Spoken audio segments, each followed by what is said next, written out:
첫째로는 시기와 분노가 하나님을 대적한다는 사실을 기억해야 되겠습니다. 자, 17, 18절 같이 봅니다. 시작. 대제사장과 그와 함께 있는 사람 즉 사두개인의 당파가 다 마음에 시기가 가득하여 일어나서 사도들을 잡아다가 옥에 가두었더니. 지금 이 대제사장과 사두개 당파들은 사도들을 통해서 하나님의 능력이 말로만이 아니라 실제 삶 속에서 나타나는 것을 보고 있어요. 그러니까 그들로 인해서 자신들은 껍데기만 경건한 위선자임이 오히려 드러나고 있는 것입니다. 그리고 많은 사람들이 그들을 추종하면서 그 마음속에 시기가 일어나게 된 것입니다. 이 시기심으로 행하는 그들의 행동의 결정적인 문제는 그것으로 인해서 하나님을 대적한다는 것입니다. 이 사건의 결론부에서 가말리엘이 일어나서 한 권면은 사실상 그들에 대한 경고이고 판단입니다. 39절을 같이 보겠습니다. 시작. 만일 하나님께로부터 났으면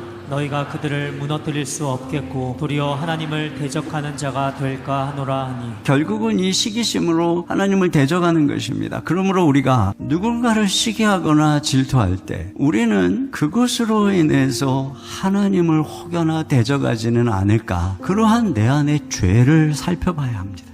자, 두 번째로 하나님을 맞서서 이길 자가 없음을 기억해야 합니다. 먼저는 하나님이 천사를 보내서 옥문을 열어주시는 사건이 나옵니다. 주의 사자가 밤에 옥문을 열고 끌어내어 이르되 가서 성전에 서서 이 생명의 말씀을 다 백성에게 말하라 하매 그들이 듣고 새벽에 성전에 들어가서 가르치더니. 이 싸움의 이 힘의 방향을 보세요. 여기 이 천사를 보내서 이들을 가둔 못된 놈들을 혼내주거나 하는 것이 아니고 그들을 조용히 꺼내서 생명의 말씀을 전하게 하는 것을 볼 수 있어요. 나에게 핍박과 여러 가지 어려움을 주는 강팍하고 완고한 사람들에 대한 진정한 승리는 그들에게 불이 내려서 심판받는 것이 아니라 그들이 예수님을 믿고 회개하는 것입니다. 두 번째는 공권력의 위협 속에서 담대하게 하십니다. 그들이 매우 화가 난 상황이고 자칫 잘못하면 죽임을 당할 수도 있는 그런 분위기입니다. 자, 그런데 하나님의 말씀이 그 어떤 너희들의 명령보다 최상위의 법이라는 것이죠. 여기서 우리는 이 지도자들과 사도들의 태도의 대조를 봅니다. 그들의 기득권과 권력에 의지하고 있는 이들은 겉으로는 엄청난 권세를 가진 것처럼 강해 보이죠. 반면에 잡혀온 사도들은 겉으로 보면 너무나도 약해 보이는데 권력 앞에서 조금도 두려워하지 않고 있어요. 그들의 언짢은 심기를 건드리지 않으려고 메시지를 부드럽게 하거나 그러지 않아요. 아주 담대한 용기를 가지고 있는 것입니다. 위협 앞에서도 담대한 태도는 자신들이 전하는 것이 진실이라는 가장 강력한 증언입니다. 세 번째는 죽음의 위협에서 뜻밖의 손길을 예비하여 구원하신다는 것입니다. 그때에 가말리엘이 일어나서 이야기를 합니다. 이 가말리엘은 사내들인 공회의 중요한 멤버죠. 근데 지금 이 사내들인 공회가 부패한 권력임에도 불구하고 그 안에 이런 선한 판단력은 가진 사람이 있었고 그를 통해서 결국은 선한 합리적인 판단을 통해서 이들을 보호하고 있는 것을 보게 됩니다. 이것이 여러분 하나님이 오늘날 일하는 섭리의 한 중요한 방식인 것입니다. 세 번째로는 주님께 쓰임받는 특권을 기뻐하라는 것입니다. 채찍질을 하고 다시 위협을 해서 놓아요. 그런데 그들의 반응이 41절입니다. 사도들은 예수의 이름으로 말미암아 모욕을 당하게 된 것을 특권으로 생각하고 기뻐하면서 의회를 물러나왔다. 네, 이렇게 모욕을 당한 걸 특권으로 생각을 하고 있다는 것입니다. 주님, 저 같은 사람에게 이런 사명의 십자가를 짊어질 그런 특권을 주심을 감사합니다. 정말 제가 이렇게 주를 섬기다가 오해도 받고 손해도 당하고 누가 알아주지도 않고 무시도 당하고 업신여김도 당하고 그렇지만 주님, 저를 이렇게 주님 나라 일꾼으로 삼아주시니 너무 감사합니다. 내가 이런 걸